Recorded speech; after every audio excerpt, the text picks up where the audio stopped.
So I've been wanting to play around with a bit of an exercise or a little practice that I haven't done in quite a while. I've just been feeling like switching things up a bit, shaking them up. And so I thought I would do a video about it. And that is about using Oracle decks to come up with prompts. So taking an Oracle card from a deck, whether you pull it after a shuffle or thumb through a deck and find a topic that you kind of want to dive into, and then brainstorming some questions that you might want to ask about that. And I kind of took the time since I was making this video to break out some categories of questions that I hope will be helpful. And hopefully me just showing my process a bit will also be helpful if anyone's kind of struggled with this sort of thing. But the reason that I kind of came to doing this back in the day was because I don't really resonate with the typically advised or recommended practice of pulling a card every day with questions like, what is the energy for the day? What do I need to be aware of for the day? I sometimes feel called to ask a question like that. But most of my practice is really geared to journaling, and that's really where I sit and dive into the cards. I also feel that's part of what has helped me and continues to help me learn cards and really think about layers of how I want to think about them or layers of how they show up. And I've also found it to be a practice that yields a lot of wisdom versus something that's divinatory to try and predict the day or what have you. I tend to use tarot 80 or 85% for self-inquiry, for guidance, for insight, wisdom, like talking with a wise friend through things. That's how I tend to work with the cards versus trying to divine answers or divine predictions and foresee things. I do use it for that here and there, but I don't like having that be something I do daily because I don't find it doesn't feel good for me. So my intent with this video is if you struggle with what questions to ask or how to keep a daily practice or regular, it doesn't even have to be daily, but just a regular practice that feels engaging and interesting and puts you in touch with that sense of personal growth through card work that maybe you might be looking for, if that is something you're looking for out of working with the cards. Or if you're in a slump and you just want to try something to shake things up. That's my goal, is to just share something that has worked for me and inspire you, whether you take it and run off with it in a completely different direction, or it just serves as a possible tool to have in the toolbox to work with cards. So it's also great for studying an Oracle deck. It can be great for studying a tarot deck using sort of a specific focus, because it gives you a grounding place where it's like all coming from the same idea of what it means to have grace from the perspective of that deck or what have you.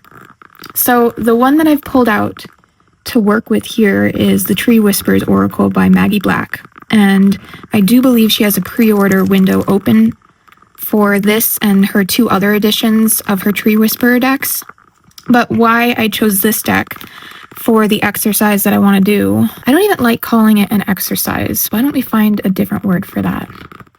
For the journey that I want to do, let's call it that. But the reason I chose this deck is because it's the type of deck that I think is perfect for this, because it has just one keyword. It's very focused. I also have found staring into the images that I do in a strange way get pulled into the feeling of whatever the keyword that she chose has on the card. And so it takes me interesting places that are honestly hard to verbalize in some ways, but I like journeying into the image.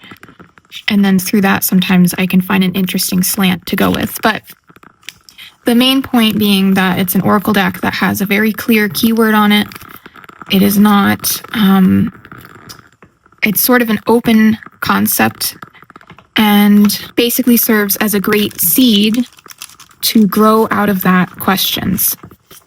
And the other thing I want to say before I completely dive into this is when it comes to card work, I feel like we so often emphasize the meanings of the cards or working with intuition in terms of interpreting images or placements or what have you. And there's often not a ton of discussion around the questions we ask. And I really am a firm believer, especially kind of when I look at some tarot forms online where you see a lot of the typical questions, or when I get people asking, you know, in my real life for readings and the kinds of questions they ask. It's really, even through my own journeys, working through the cards, it's really been a main topic for me to think just as studiously about the questions that are being asked as I do learning what different cards mean or different concepts mean or reading about different things. I think the questions are just as important, and maybe even more so, because it is the first place that you start, is what are you going to ask? And the quality of the answers you get are, I think, directly related to the quality of questions that are being asked. So this is a great technique or approach, even just to get started thinking about questions. And so, to start, you get to decide, are you going to thumb through the deck and pick one, a topic or a card that is speaking to you, or do you shuffle and just pull at random and see what spirit or guidance or your higher self thinks you should be focusing on at the time? Growth. So I think I will sit with this one for this exercise. And once you pick your card, what you want to do is get some kind of either scrap paper or a notebook where you're not going to feel precious and don't mind potentially half the page being something that you're not going to end up using or that you might even scratch out, because the point is just to brainstorm. It's not to come up with the perfect question, the first one you write down. It's just to brainstorm out what the questions are. And then for me, what I do is I write down the deck that I'm using and the name of the card. And then start thinking about what kinds of questions about growth would I want to ask. And now maybe it's going to be easier sometimes for me to not think about questions for myself, but to think what other questions would it be good for others to ask, because it kind of pulls me out of my own frame of reference to sort of think a little bit bigger in the types of questions I come up with. And that's also something I didn't quite add into this list, but I did make kind of a list of general categories maybe to think through when doing this. And this is kind of a rough list. I just thought of the 5 that I think make the book the best category of questions. So for one, self-awareness. So one of the other cards in this deck is cycles, and I use that as the example. So for the category of self-awareness, you can ask something like, what cycle am I currently repeating knowingly or unknowingly? So that's a question in service of trying to gain self-awareness. Another category is agency and personal choice. How can I reclaim authorship of my story within this cycle? So those would be questions that are allowing you to get actionable advice or insight into how to handle whatever's going on or whatever topic you're looking into. And then perspective and big picture view. What or who else reinforce or mirror the cycle in my life? That gives you bigger perspective of the context, right? And then there's the spiritual context, guidance or depth. So what guidance does my higher self or my guide or my deity have for me through this cycle? And then the last category is a category I personally really love, especially for days when I don't really want to do a direct self-inquiry and I kind of just want to have my thoughts stirred and my soul stirred, if you will. And that's a philosophical inquiry. So something like, what does it mean to live intentionally with cycles rather than resisting them? More as like a general seeking of wisdom when it comes to those matters versus going in personally on myself, because some days it just doesn't feel like that's where I'm being pulled to go or comfortable leaning into. So that gives me, if I have questions that kind of meander through these different categories, it gives me a place to kind of either sandbox it and just, like I think here I have the full list of ones that I came up with for cycles in this deck. But I can either go in and sandbox, day to day, which prompt I want to work with or feel called to work with. Or I can try to organize this into a little bit of a structure. And maybe if I were to do that, I might kind of start philosophically and then go into the self-awareness portion and then go into agency. I kind of would go in this order, but I might start philosophically for the first day. I don't know. It depends, because I don't really, on one hand, I love organizing something into what seems like the most cohesive or coherent path. But on the other hand, on a given day, if I feel more drawn to a question that's about perspective, even if it's a day where I might have thought, well, this would make the most sense to go next to personal agency or choice, I go where I feel interested, because if I kind of fight that too much, I find the answers get muddled because that's not where things are flowing. And I have an easier time connecting with it if I allow it to flow. So don't take anything that I say as something rigid. As much as I sometimes fight myself into rigidity, as soon as I land there, I break out. So some people feel more comfortable when there's a serious structure to things. And then others won't. And that can also change over time, how you feel about that. So we start with growth. So when it comes to something that might be a good question, I'll just go through the categories in order and try to brainstorm them. So if we start with self-awareness and growth, I might ask a question like, where this past year have I grown the most? Or another one would be, where am I being called to grow? So those types of questions I feel would fall mostly into that category of self-awareness. The next type of question, agency or personal choice, is more going to be the how questions. So maybe in response to that first one of where this past year have I grown the most, how can I honor the growth I've had by tending to it?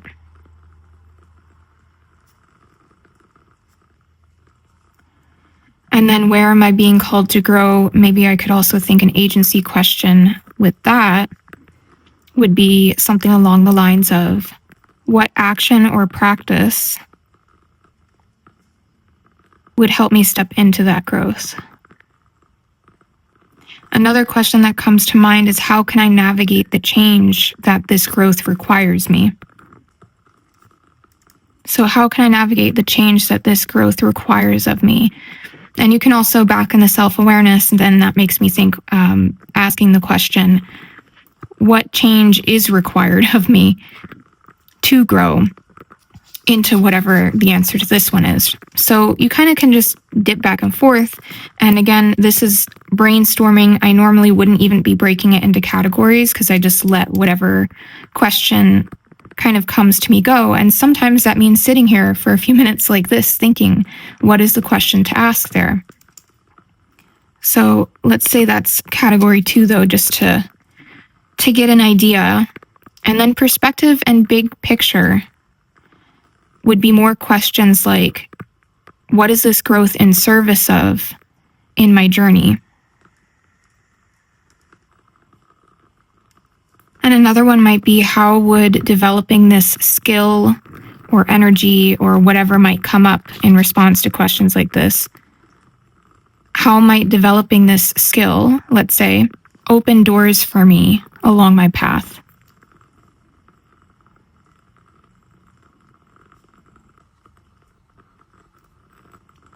So that's kind of category 3 of perspective and big picture.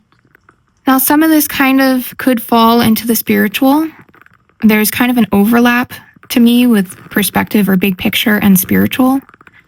But I put it as a separate category because I know not everyone turns to the cards with a necessarily like a spiritual perspective per se. A lot of people use cards more psychologically, or however, maybe you're just not believing in that, or it's not necessary to get value out of the cards.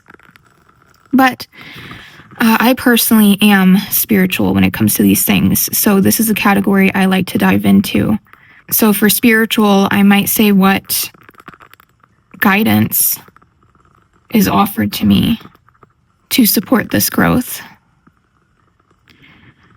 And maybe what larger lesson am I guided to embrace in this growing process, which I might not be able to fit on the page here, especially if my pen starts disagreeing with the process.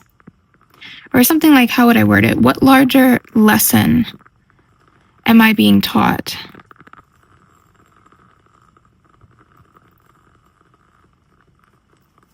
Through this growth. And again, see, there's overlap with, you can kind of tweak the wording and have it be more in the perspective or big picture view, or you can think of it more spiritually. So I separated them, but there's overlap in these things. And then philosophical inquiry, you can get kind of creative. I was going to take notes for a workshop. I'm taking with Truth and Story, which is really cool. But anyway, that's topic for another video. But philosophical questions about growth, that's fun to think about, what the philosophical questions might be. But something I would think to ask is, what does the cycle of growth, like I'm still on cycles, of growth look like? And for that, I'd be inclined for that to be at least 3 cards, but for some reason in my head I'm thinking 4 cards in the cardinal directions. So again, you can kind of play around with this, and it not only gives you prompts that you could use individually in a daily practice or a regular journaling session, just to take it one question at a time, but you could also get inspired to come up with spreads or what have you. So, or put together a bunch of these questions into a spread if you prefer to work that way. I will do larger spreads, but then it takes me a longer time to journal with them. I might sit with it for a week, especially if it's kind of something that's more deep or complex in nature, or shadow work especially. But when it comes to my journaling, like my regular journaling, which I do basically every day, I'm not going to overwhelm myself with more than one question. I'd rather ask the one question and really sit with the answer to that and make sure I process it and reflect on it and journal it. And also, if I'm using a newer deck or one that I don't have as much experience with, I really like to sit with the image. And then also every day I'm playing with cards, like if I do the version where I have a larger spread and I'm sitting with it for maybe a week and kind of going piecemeal through it, then sometimes I find myself itching to shuffle and pull cards because I just like that process. So that's something that has worked for me. You can even take a spread, if you have a spread that you want to do, and break it down and do one position of the spread, every day, or however you want to do it. So if you've never thought of it or felt the permission to do that before, you have total permission to make it work for you. But with growth, let's think of another philosophical question about growth. So another question philosophically about growth. Maybe another one would be, how does challenge or limitation encourage growth? And you can, again, this is the part where the question makes a huge difference, because you can also ask, how does challenge or limitation prevent growth or stagnate growth or limit growth? How does challenge or limitation limit growth?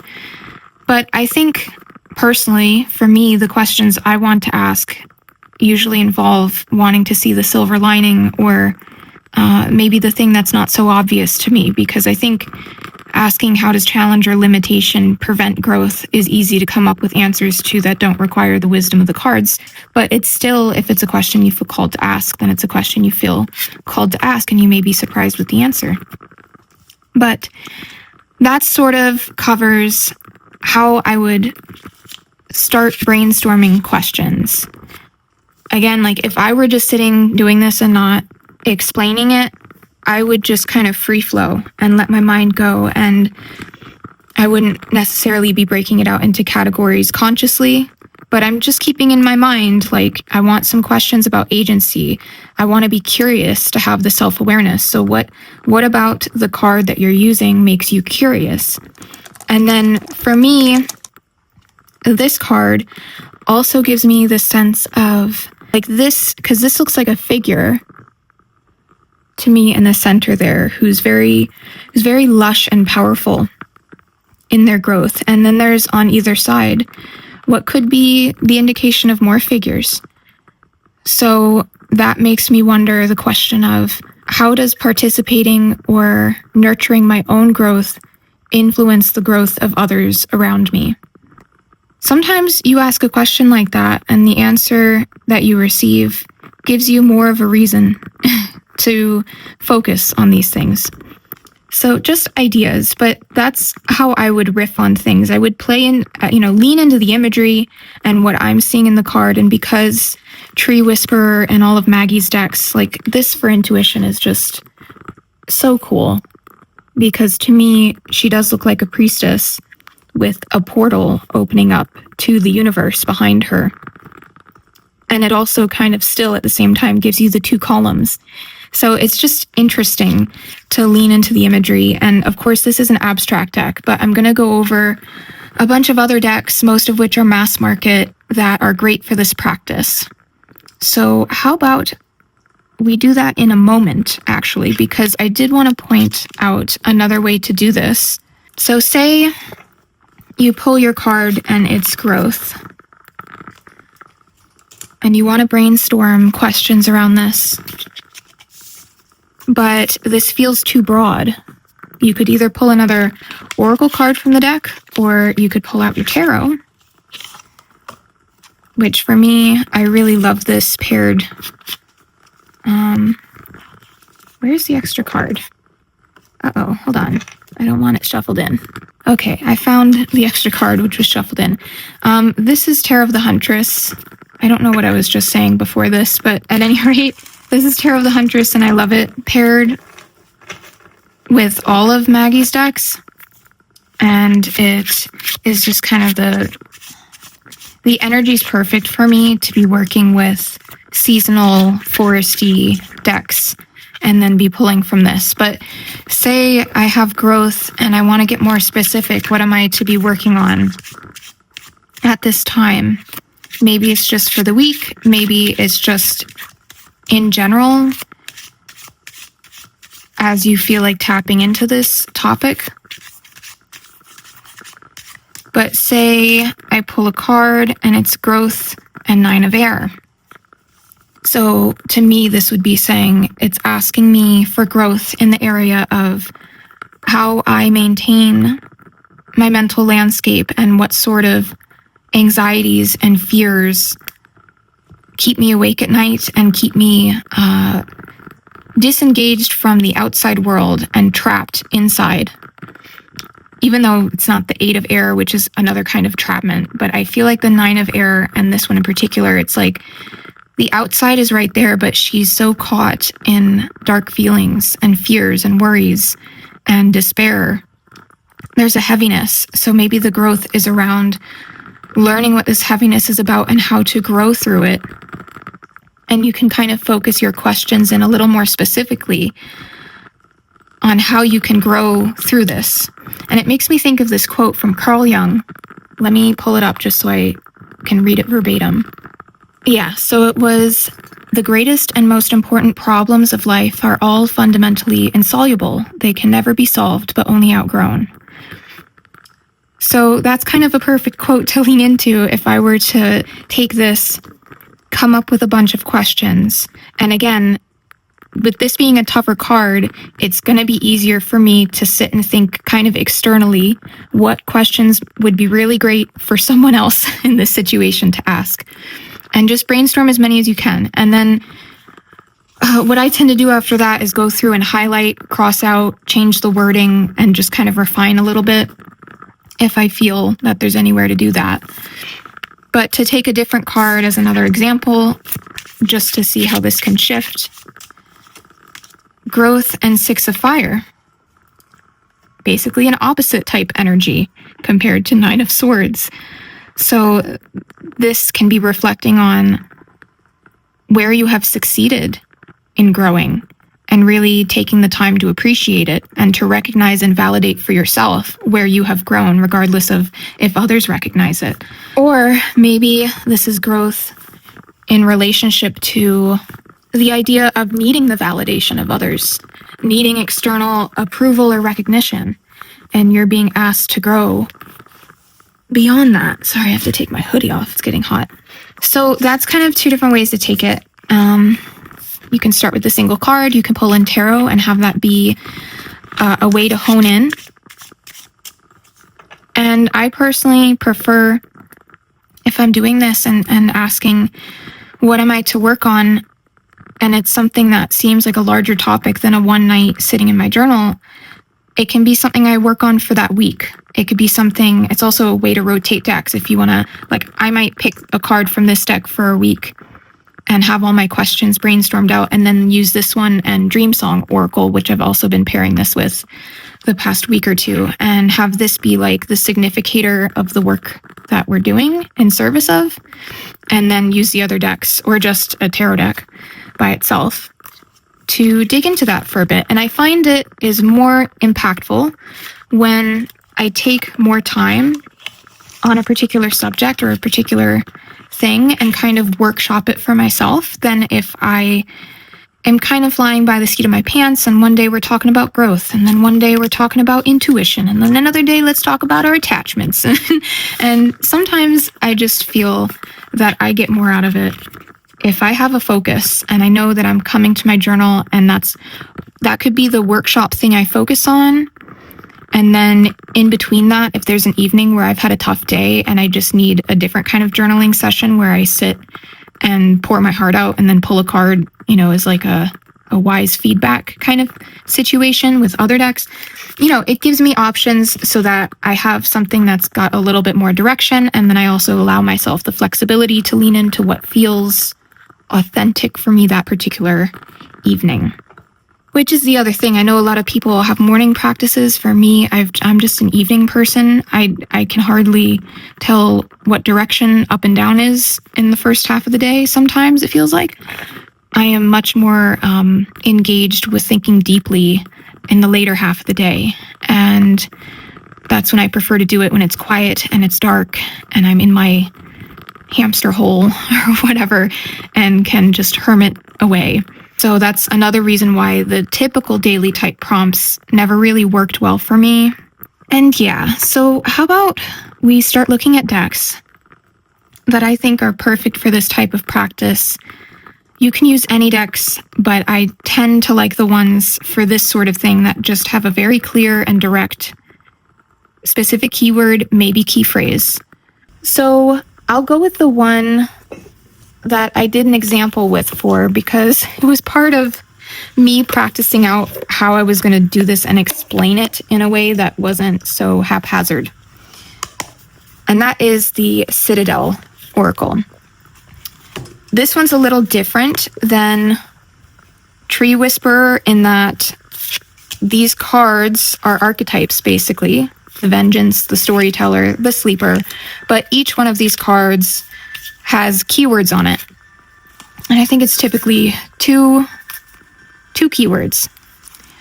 So if I can find the one that I used, that'd be great. Naturally. Of course, second to last card. Okay. So the one that I used kind of in practicing this, I shuffled and pulled out of the deck, and that was the Smith, which is overthinking versus taking action. And yeah, I was struggling with that. So I was like, great, cool. Yeah, let's dive into that. So I did the same thing where I, wrote down what deck, what card, and then I put the keywords overthinking versus taking action. And then I just ran with it, and I still haven't condensed this down to what I might put as a final mini self-guided workshop for myself. But this is kind of my baseline. In what area of my life have I been overthinking? What resistance do I have around taking action? What truth am I ready to embrace around overthinking versus taking action? Where am I called to take action today? That can be a good kind of morning pull if I want to do that in this practice. But more for the sit-down journaling is the rest of this stuff. Because for me, sitting down to journal is like I'm lighting a candle. It's my evening thing. So a question like, where am I called to take action today, is more whatever deck I might want to use as just like a morning pull to keep in mind that I'm not necessarily writing 2 pages in my journal about. I would more so use it for that. Other questions like, what will taking action teach me about myself? I remember I came up with a couple of ones that I really liked back here. What am I protecting myself from by staying in my head rather than stepping into action? How can I balance thinking things through with taking meaningful action? And what does it look like for my thoughts and actions to be in harmony rather than at odds with each other? So it's kind of funny because overthinking and taking action, I sort of sat and wondered, is even asking so many questions about this going to be overthinking in and of itself? But what I kind of would want to do with this, given that it's something I feel I do genuinely struggle with at times, is to figure out why I overthink and to ask more questions around that theme of agency, to come up with some strategies and really sit in my journal and talk to myself about how I can get over whatever is leading me to overthink versus just taking action. So there might be a little bit of shadow work involved in this, but hopefully it won't be too dark because I just don't have it in me this week. But that's one example of how I do this with another deck. You can also go into the guidebook and see if something in there inspires you or resonates with you in a way where you're like, okay, that's maybe the part of this that I should dig into. Let me see if there was something in here. Yeah, I mean, the part that resonated was there's something on your mind that you've been planning for a long time, and though it may be easier to keep putting it off, the time for action is here. By continuing to overthink things, you're going to miss your opportunity. Seize the day and get to it. And the other reason I also like this card is because I was a metalsmith, so that is in my blood. And it's just interesting to dive into this topic through that lens. And maybe use the tarot to help me come up with just a couple, not too much because I don't want to overthink it, but just a couple direct, how do I counter this overthinking? Why do I do it so that I can have more of a grip on it? And blah, blah, blah. So that is Citadel. I think it is great for this type of a thing. And I'm excited to use it more for this, because I just pulled it out when I was trying to consider what decks are best for this out of the ones I have and felt fit the limited scope of how I wanted to make this bit of a deck list. Another one that's really great and is in a sense similar to the Tree Whisperer Oracle series is Sacred Destiny. Because this is another deck. This is my botched trim deck. I have a new copy that I need to trim because I want the borders in these proportions, but I don't know what happened with my trimmer or if I managed to somehow go on an angle on a number of them and it just messed everything up. I don't know. Anyway, I tried to fix it at one point and this was the best I could get it. So I just have to deal with it until I trim the other one because I still rather use this with the slimmer borders. All of that aside, this is a great deck for topic pickers. And, another way that maybe you've heard of, because a lot of people, I think, do this or have mentioned this already, is, if you want to use it as a daily draw, and have abundance be your focus for that one day, and you just pull a couple tarot cards around whatever maybe question arises around that or context you want to add to that. You can also do that way, but I just like having a theme because I feel like if I'm focusing on something for the week, it's not like I get some kind of profound message and then it wafts off into the distance of the background of my life. If I'm picking a topic and then sticking with it for a week, I might not remember everything that I learned or uncovered or gained insight on that week, but I will definitely remember more of it than if I, pull a card on forgiveness one day and then don't address that topic again for another 2 months. So, and I like to keep my daily spreads at most 3 cards. So being able to spread something out across a week or 2 weeks or whatever the case may be, I just feel like gives the topic more of the attention that I might need to really get something meaningful out of it. That's just what works for me. You can do what works for you. You can come up with these prompts and then just have them kind of at hand. And then, maybe you have a few different categories of prompts, and on a given journaling session, you kind of just pick whatever calls to you out of whatever category. You just do what works for you. So that's Sacred Destiny. That's another great one for this. Another deck I pulled out that is great for this and has a dual purpose is Star Code's Astro Oracle. And I know there's a bunch of different astrological type decks out there. I really like this one. I also have Celestial Bodies, but that's like a whole mammoth to get into. So it has sat in order since I got it, as much as I want to shuffle it because the cards aren't numbered and I'm kind of scared to shuffle it. But anyway, this deck is a great mass market. Each card relates to an astrological concept, whether it's the houses, the planets, the zodiac signs, the phenomenon. So solar flares and activate can be the seed from which you grow your prompts. The sun and source, or all the associations that you might think of with sun, can be your source. Saturn and structure can be your seed to grow all of your little prompts around what structure means to you. What do you associate structure with? Which maybe you'll pull a card that is uncomfortable because structure for you is uncomfortable. Definitely not speaking from personal experience or anything like that. And then you can also at the same time be learning about astrology because you're learning, okay, Pisces is about sensitize, and maybe that doesn't give you enough to go on. You can go into the guidebook. Pisces, sensitize, you can read the guidebook and learn about the sign and then be able to think through that, what kinds of topic of questions would be really good. Pull out a couple keywords that work for you. So for example, it says the challenge for Pisces is that their permeability can leave them lost in a swamp, amorphous, wondering whether their sadness is their own or has been sponged up from their surroundings. Empathize with others, but don't try to carry everyone else's pain for them and double the burden. So maybe it could be that you create a bunch of prompts around that idea of where are you leaking all of your empathetic energy to the point of being drained, and why are you doing that? When did that start? And what action can you take to prevent that? All that kind of stuff. I think this one's really cool because I love when a deck kind of is giving you, or you can use a deck in a way where you're learning 2 things at once.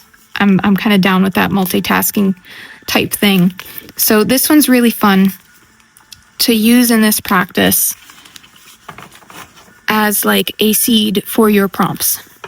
It's also when I've used this as an oracle deck just to add a message to a reading or context to a reading, I've literally had times where the cards I pulled when I went and looked at my chart were exactly relevant to my own chart, and I was kind of dumbfounded. So that was a neat experience. I haven't worked with this one in a minute, so will be fun to pull it out again. And yeah, I did Oh no, I forgot to share what I did with the South node. Hold on. Okay, completely forgot because I wanted to share how I did this with the South node because that was the card I pulled when I went to run this exercise with this deck. So again, name of the deck, name of the card, and then I just put the keywords on the card. It has past, but diving into the guidebook, the other ones that stuck out to me was origins, old habits, and unfinished business. So I kind of just brainstormed a bunch of questions around what part of me is being most affected by my past, what part of my past am I called to address or revisit, what truth am I ready to embrace about my past, and then you can add the follow-up question of how can I do that? What am I ready to release about my past, and how can I do that? And a bunch of other questions. You're free to pause and read if you want some inspiration and to use any of the prompts. But that was my other example of using this, and then astrologically, even going through this process of figuring out what questions make sense to ask with this card. It helps cement for me what the North Node is about, or a South Node is about, I should say. So, dual purpose, always cool. And then one of the last decks I have is the Mystical Journey Oracle. I love this one. I yanked it out of the shelf, not sure, because I couldn't remember if it was going to have the kind of phrases on the cards that were going to work well for this. But I would say a lot of them do. Clearing your space, self-realization. Something like Divine Gateway might be harder, but breaking free as a topic, I could totally see sitting down and brainstorming and coming up with questions about what it means to break free. And again, or resilience, like if it's kind of difficult for you because you're thinking, what questions do I need to ask? Maybe start with philosophical questions because it's easier, I think, to start going because I don't know, maybe there's some resistance you may have, or I've certainly experienced when a certain topic comes up and it's like, I get stonewalled by my own subconscious. So I take the back door and go in philosophically and try to think of what questions I could ask philosophically about what it means to have sanctuary. What does sanctuary feel like? Things that sort of allow me to get rolling and to get ink on the page, and then I can kind of warm up to coming up with questions. But yeah, not all of these cards would work for me. Like, I don't think you could come up with a whole bunch of prompts around life review. I love the artwork in this, though.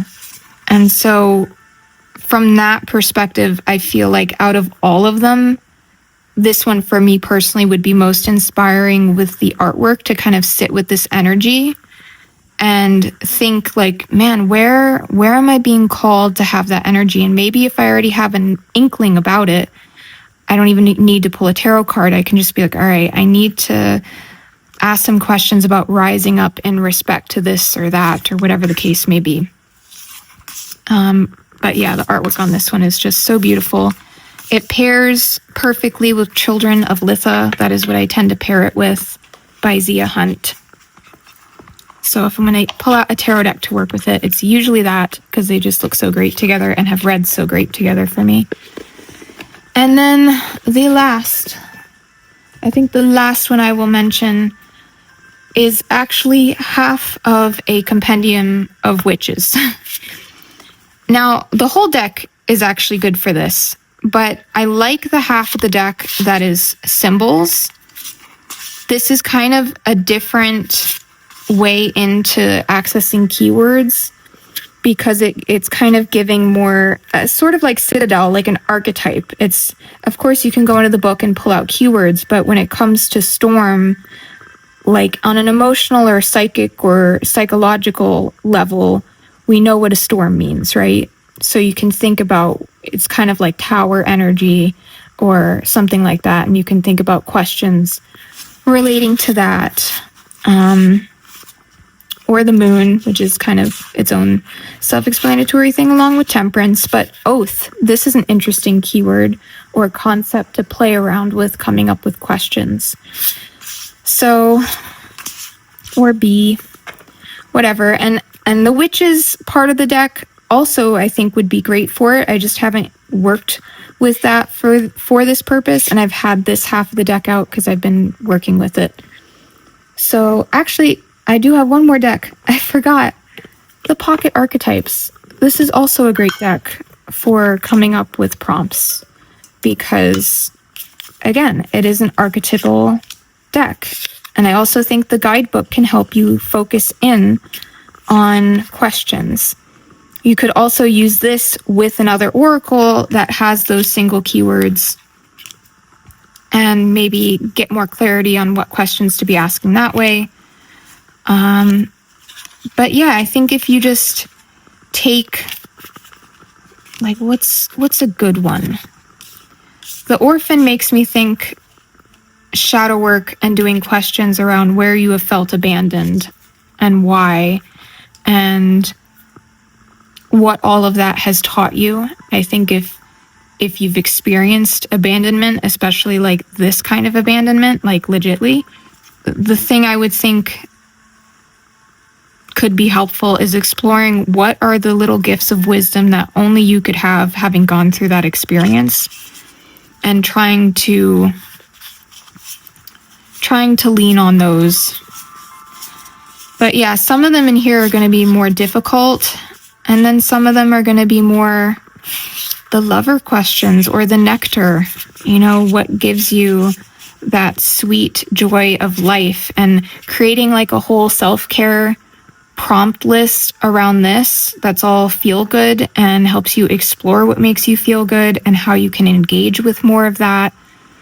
That sounds like a lovely practice. So Pocket Archetypes, or whatever size of the archetypes you prefer, is great for that as well. And actually, I do have one more deck that I'm adding to this list because I just got it because Llewellyn's having a sale and I had to. Sacred Earth Oracle. This is another one where the cards have a direct keyword, but the imagery to me is very expansive. And so it's definitely another one that I would use as this kind of practice. Maybe I could pull a card a week from this. And then I got the Verdance Tarot. Verdance Tarot. I'm very excited about it. These two pair together so beautifully. I might have to do a separate video about it. But I could take this as my theme and focus on it. Have some questions, whether they fill up a week, whether it's 4 questions and it doesn't fill up a week. I don't stress about that kind of stuff. It might be that there are 3 specific questions I need to ask and really sit with the answers to, or it could be that I really need to unpack something deeper and a bunch of questions come to me. Whatever have you. And maybe as you go along, more questions come and you can write them in the list.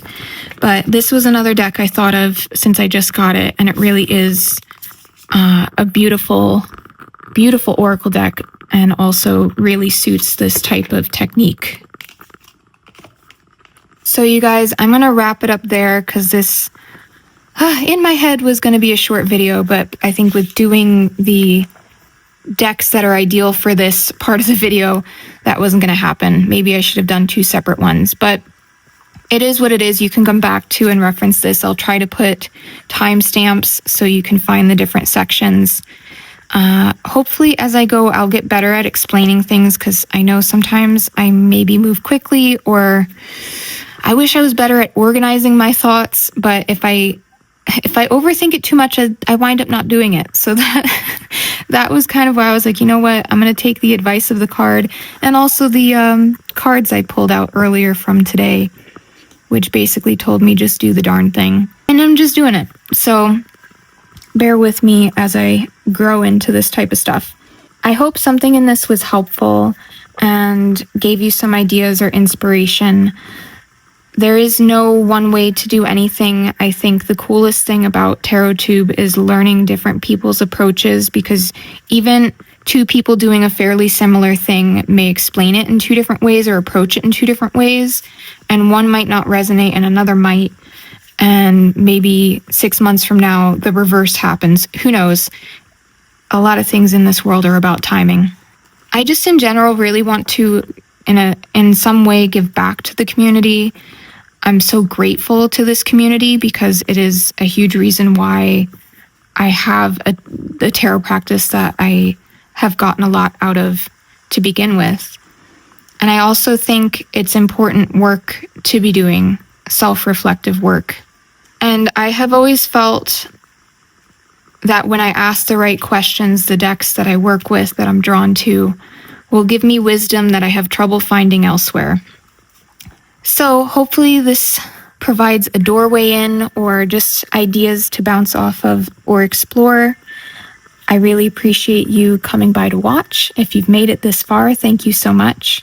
I have in mind more videos like this, so we'll see where things go next. Although I'm thinking I would like to do an updated what decks I'm working with at the moment type thing, so we'll see what comes next. And just a reminder that the answers you seek are only as good as the questions you ask. That's how I view it anyway. So I hope you have a lovely day, evening, or whatever it is by you, and I will catch you in the next one.